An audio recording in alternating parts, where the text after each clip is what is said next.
become an angry reflection of a divided country. On this night, police and protesters are out in force at the University of Utah. I pledge allegiance to the flag! All because of this baby-faced 33-year-old father of two. I mean, let's be real about this. Look at me. I mean, like, do I look like a physical threat to anybody? Do I seem like a physical threat to anybody? The last time I was in a fight, I was 14 years old. I was 2 years younger than everybody else in my high school class, and I was getting my ass kicked.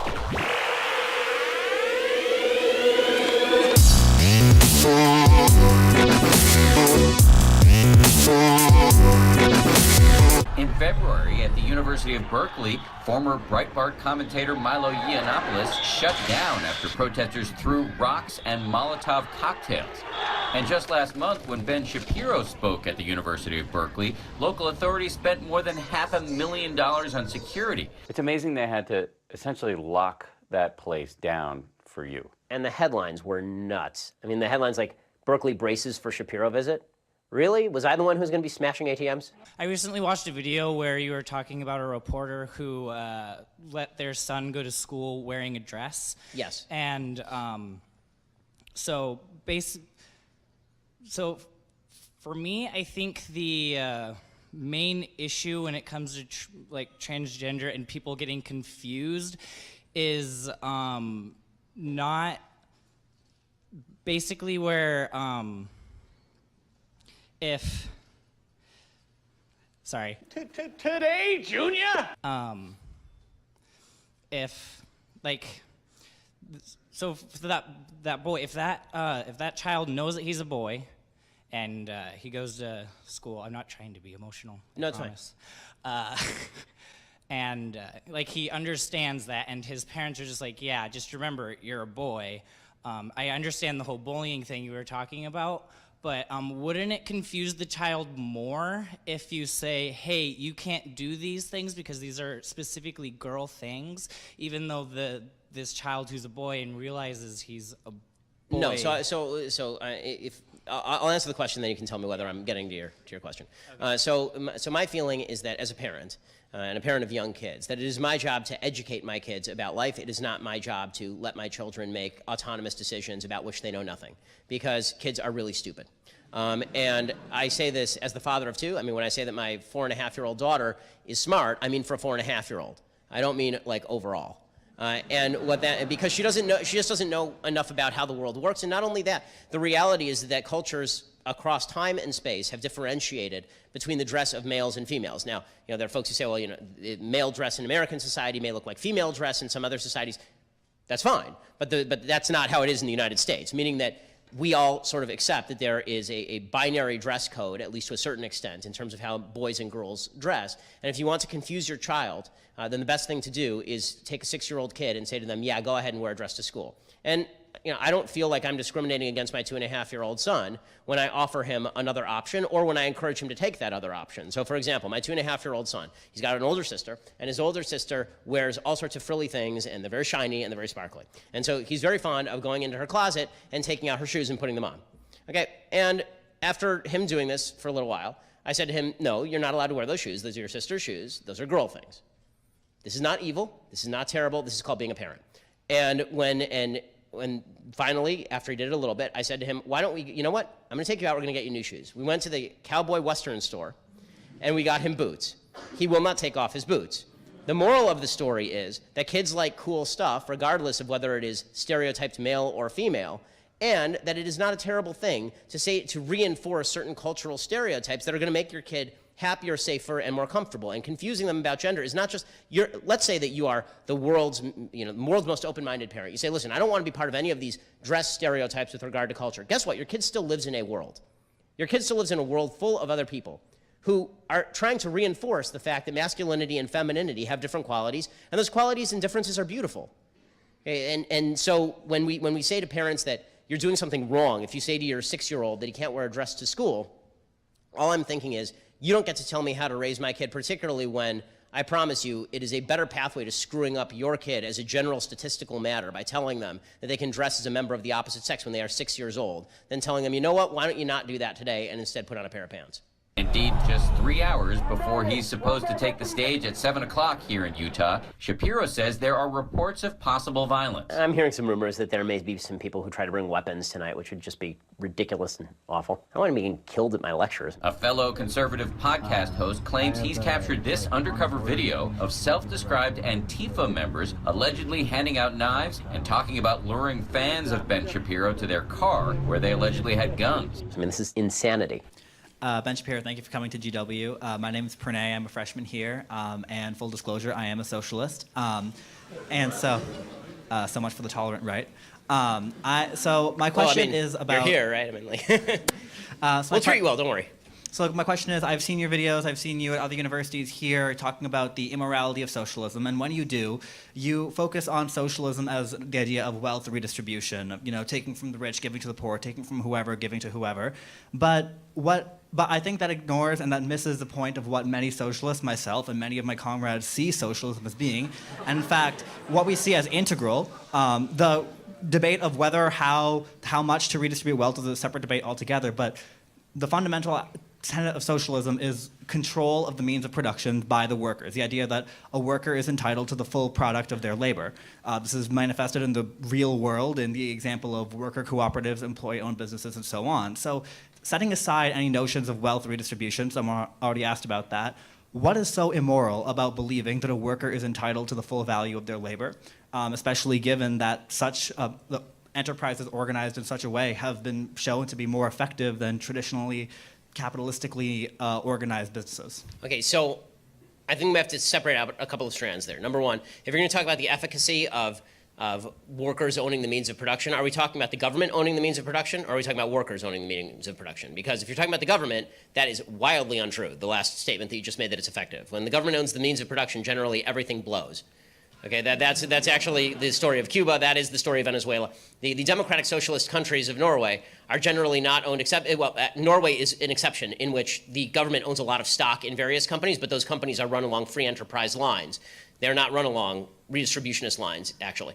And they also happen to have a massive sovereign oil wealth fund. But if you look at countries like Denmark, for example, there's still enormous private ownership of business. This is true in most of the Nordic and Scandinavian countries anyway. And if you're talking about workers owning a business together, I am a worker at my company. I own my business with another person who owns the company with me, and a couple of investors. The investors have sunk their labor, which they made money from. Right? Money is just a tangible trade for labor, and they took that money and they invested it in us. So is Bill Gates not a worker at his own company? He invented the company. So I'm also wondering how the worker is not owning his own labor when he freely chooses to alienate that labor in exchange for pay. My problem with socialism is that it is essentially somebody subjectively deciding the value of your own labor. The beautiful thing about the free market is that you don't get to subjectively decide what your labor is worth, right? You can't go major in something useless and then come to me and say, I want $100,000 a year for my useless major so I can dig holes in the ground, right? We all recognize that's stupid. But the labor value of theory, which is, I mean, the value labor of theory. It's been a long day. The labor theory of value. My goodness, the labor theory of value, which is that the amount of work you put into something dictates the value of the thing, is a bunch of crap. Right? If I spend all day making mud pies outside, that's an awful lot of work. It's also completely useless. The way that you actually determine the value of work is by trading it for somebody else's work in a fully voluntary fashion. So if you're asking whether I'm okay with, for example, private sector unions, workers get together and they go to the owner and they say, we want more of the profit margin. Sure, as long as you're not kneecapping somebody, right? But if you kneecap somebody, then I don't approve of your means anymore. If you're asking me if a bunch of workers decide to get together and form a joint stock corporation, of course, that's how most corporations are formed. Most LLCs are formed this way. It's a couple of guys who get together, band their labor together. It's like two guys. And then after it grows, they decide to hire other people. So we need to be very specific. When you talk about the ownership of the means of production, are you talking about my version, because that's called capitalism, or are you talking about where the government owns the means of production or crams down on voluntary associations' rules as to the means of production? I'm talking about neither. I reject state socialism personally. What I'm referring to is specifically, for example, the term given to worker cooperatives. The most prominent example, the Mondragon Corporation in Spain, owned there is no investor or capitalist group that owns the profits. When the company turns a profit, that profit is distributed among the workers, some 80,000 employees. It's a wildly successful corporation. I mean, is it a voluntary association? Is there any cram down happening? No, there's not. Then good, it's capitalist. That's not socialist. The Hollywood director and the producer, Judd Apatow, he tweeted this out. He's talking about the president. He says he's a Nazi. He wants no judicial process. He kidnapped children and commits acts of violence for political gain and to support his racist views. He admires violent dictators. Trump is a Nazi. The debate is over. Soon we will have proof he is a Nazi supported by the Russians. Your reaction? I mean, delusional nonsense. Read a damn book. But unfortunately, in Los Angeles, this has sort of become the way people think. Because it's a water cooler town and everybody thinks the same way, you can say crazy things like Trump is a Nazi and get away with it. If Trump were a Nazi, does Judd Apatow really think that he'd be able to go on Twitter and say stuff like this? The Nazis were not famous for their tolerance of dissent, particularly in this sort of manner. So your view is this is political correctness run amok? Yeah, I mean, it's the furthest extension of political correctness. That when you say something, that it's not just me disagreeing with you, it is me destroying your identity as a human being in a way that is akin to violence. Let me just read you from the statement that the folks who want to shut you down put out. They said, Ben Shapiro has openly called transgender people mentally ill. He portrays the great gay rights movement as a conspiracy to root out God-based institutions. He has recently defended conversion therapy, which is nothing short of abuse. Okay, so there are a bunch of things that are just not true there. I am unaware of any time that I have ever defended conversion therapy as such, said that it's effective, because I don't see the evidence that it's effective. What about this idea that you call transgender people mentally ill? I do say that transgenderism is a mental illness, because it's gender dysphoria. It's a psychological disorder. So that's not an insult to people who suffer from psychological disorders. You are not doing a service to people who are suffering from a mental disorder to humor them by suggesting that their mental disorder is reflected in objective reality. That's simply not what capitalism is, though. The term capitalism was coined in the 1850s by a French socialist named Louis Blanc. Right, to describe as a derogatory term. Right, I should actually use the term free market. It's a free market system when voluntarism is associated with it. Right, so that assumes that markets are unique to capitalism, that capitalism has the sole claim on markets, when no one has... You're not arguing for anything that is non-violent, that violates any single prescription of free markets that I have laid forth. So I'm wondering, if we're just arguing over, you're saying that my free market terminology is actually socialist terminology, then we're arguing over semantics. What is it about what I have said that you actually don't like? I'm still wondering. All right, well, what I don't like about what you've said, I believe it's intellectually dishonest for you to lay unequivocal claim for capitalism on the market system and simply say, all right, that's it. I believe that's intellectually dishonest. I think it misrepresents what socialism is. There's not a single theorist of markets who would disagree with a single proposition that I've laid at the roots of what markets are. Not one. Okay, there's not one. And your redefinition of socialist to mean free markets where workers are participating in a free market is bizarre to me. I mean, and it also runs wildly anti, frankly, the basic texts of Marxism, like the Communist Manifesto, which requires massive government cram-downs, guild organizations at the behest of government, ownership of the means of production crammed down by a massive system up top. Right? I'm having trouble. Basically what you're saying to me is that I say a bunch of things on free market, you say, no, they're socialist. And I mean, I think, first of all, that terminology would be delusional, but second of all, even if that's the case, what if I just said to you, fine, okay, now I'm a socialist and you agree with me. You know who else are socialists? All the Republicans out there who agree with every basic thing that you just said. If they call themselves socialists, will you vote for them? Okay, but Republicans simply do not. You still haven't told me what you disagree with that I've said. You just say that you don't like that I call free markets free markets. When you say...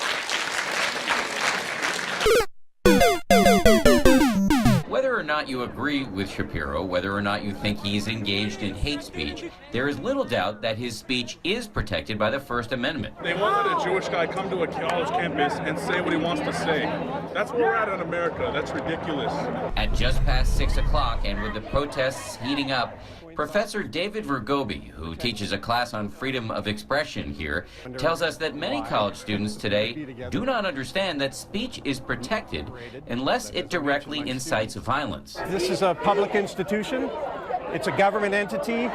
They have to guarantee the free speech rights of everyone, including Shapiro. We find the leader of that group that has vowed to shut tonight's event down, who makes a startling admission. I don't think he should speak. But that doesn't really comport with the First Amendment. I don't care. You don't care? I don't care. Why not? I don't think that's a relevant document right now. The Constitution is not a relevant document? This thinking may help explain the increasingly violent protests against conservative speakers on campus.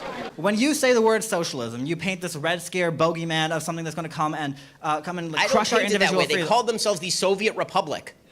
Right, and North Korea calls itself the Democratic People's Republic. Nomenclature doesn't mean anything if it's not backed up by substantial fact. And what I'm trying to say is that what I'm trying to say is that when you say socialism, but you're referring to very specifically state socialism, wherein the government nationalizes all industry, all business, you say that is socialism, that is bad, ergo socialism is bad. It ignores the nuances of socialism. That's like saying, for example, Christianity. There are a million different strains, different strands, different sects. I know. I'm not asking about a million strains of socialism. I'm asking. I have just told you that all of the things that you talked about, workers getting together and organizing their own company and dividing the profits among them equitably as they see fit, that is, I'm telling you, that doesn't violate the prescriptions of the free market, so I don't see the problem with it. And you're telling me that you disagree with me. It doesn't violate the prescriptions of the free market, but it does violate the prescriptions definitionally of capitalism. Again, given that capitalism was defined as a derogatory term, capitalism was defined by Louis Blanc and others. So are you saying that companies should not be able to have investors? I'm not saying the company shouldn't be able to have investors, but let's give a more specific example. Let's say Milton Friedman had his example of the pencil, right? So let's say you own a pencil factory. I'm a worker in that pencil factory. You can have all the machinery, you can buy all the raw materials you want, but without me, and presumably many others like me, to assemble the pencils, all you would have is a pile of wood, yellow paint, graphite, rubber, and aluminum. Okay. That would be worth, and that is worth less than the pencil when you try and sell it. And yet, all of that value added by labor, apart from the wages that you give me, which if we're being honest, there is a major power imbalance in our ability to negotiate that. If all that putting the pencil together requires is basic use of your prefrontal cortex, then yes, your labor is alienable at lower rates than if you are a doctor. That's not the fault of the person who owns the machinery.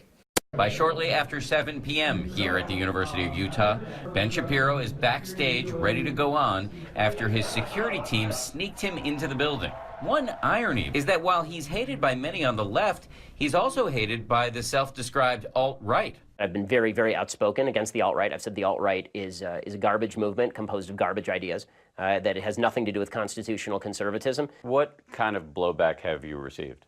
Well, I mean, aside from the 7,400-odd anti-Semitic tweets that I received from March to November of last year, death threats in the mail, death threats on my phone, death threats at my business phone. Which is why Shapiro finds it hard to believe that protesters call him a white supremacist. It is right to rebel, let Shapiro call it out! That is the stupidest thing I have legitimately ever heard. I keep hearing this, and I keep wondering, was it the yarmulke that gave it away? We'll go on for like a couple more minutes with this, and then we have to move on. What I'm saying is that yes, we are.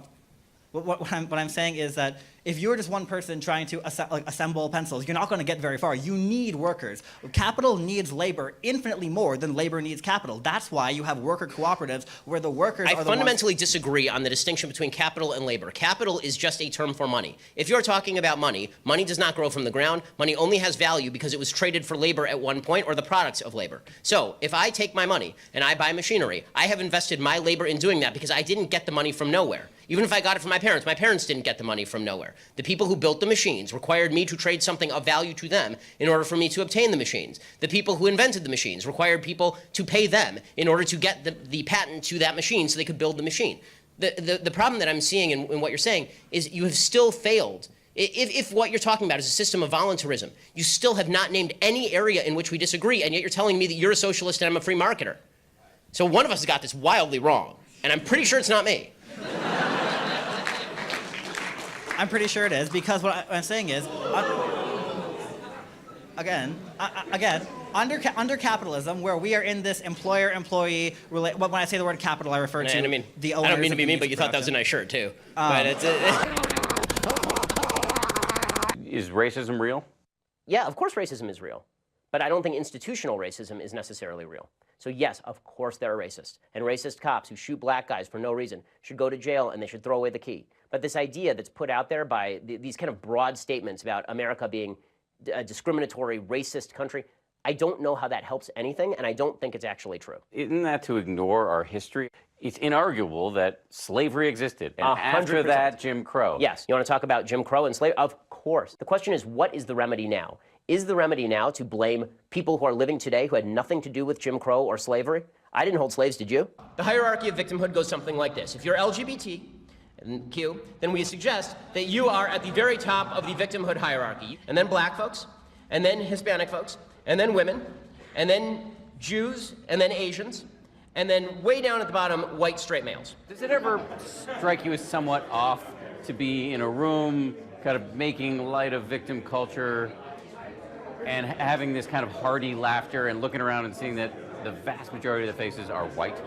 No, because I've said the exact same thing in front of faces that were not white. So I've been very consistent about this. I know it's not that you change your message, it's just that it seems to resonate mostly with white people. I don't think that that's true. I mean, I think that I wish I were invited to more crowds that were more racially diverse. That'd be great. The differentiation I draw, and I'm not alone in this, I'm not one person trying to redefine anything. The differentiation I and many others like me draw between socialism and capitalism is that under capitalism, when you as the owner of the factory, you give me a wage. The wage could be $7.25, it could be $15, it could be whatever an hour. Right? But you give me a wage.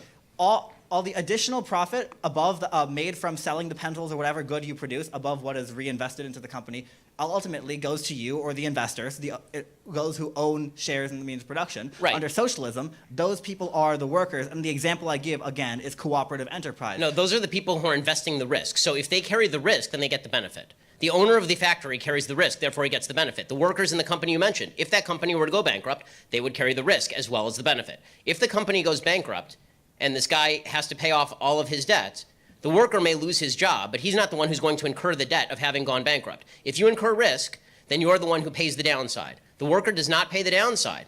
Okay, it is the investor who pays the downside, who invested in all the machinery, who sunk millions of dollars into making your labor productive. Because guess what? Your labor is without that machinery. Gunk. Nothing. You don't have a pencil to put together. You don't got the wood. You don't got the paint. You don't got the rubber. You don't got the metal. You got nothing. Right? You're sitting there, standing outside, twiddling your thumbs. It required somebody to invest. Who do you think put more in? The guy who spent millions of dollars buying all the machinery, leasing the place, making sure there was a management structure, doing the LLC formation, making sure all the tax code was in compliance, or you standing outside because you can stick a piece of graphite into a piece of wood? Now we're done.